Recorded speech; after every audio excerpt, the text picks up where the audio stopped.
So today for lunch, I decided to make a plate of beans, which is no big surprise because I eat beans a lot. And I love Mexican. You heard my burrito story. That's just, I love it. Love it. And it was got me thinking about this one time when I was still married. I go, and this is a true story. It's our anniversary, and we weren't planning on doing anything because I had to work late. He had to work late. We were just new into the marriage. It was 1 year anniversary, so it was like no big deal. So I had this big plate of beans, and I melt the cheese on it, and I make it, beans into quite a meal. Very good.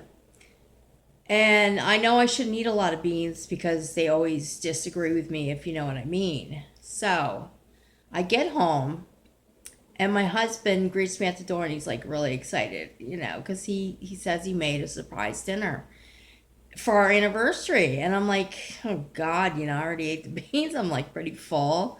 Gas is building up in my stomach as we speak. So I go, to go into the other room to see what he made. He says, wait a minute, first I want to blindfold you. And I'm thinking, oh, he really went out of his way.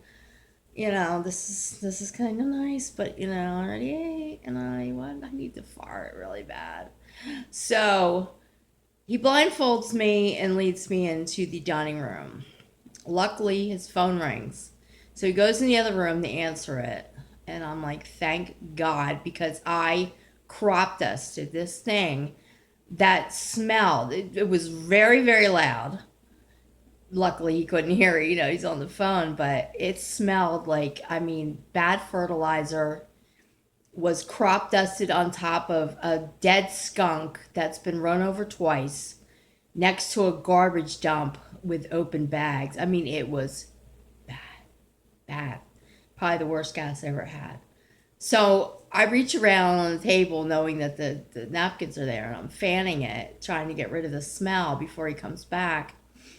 And he's still, I can hear him. I'm like listening, so I can still hear him talking on the phone, and another one's coming, and I just figured, I'm just gonna let it go because I can fan it out pretty quick before he gets back.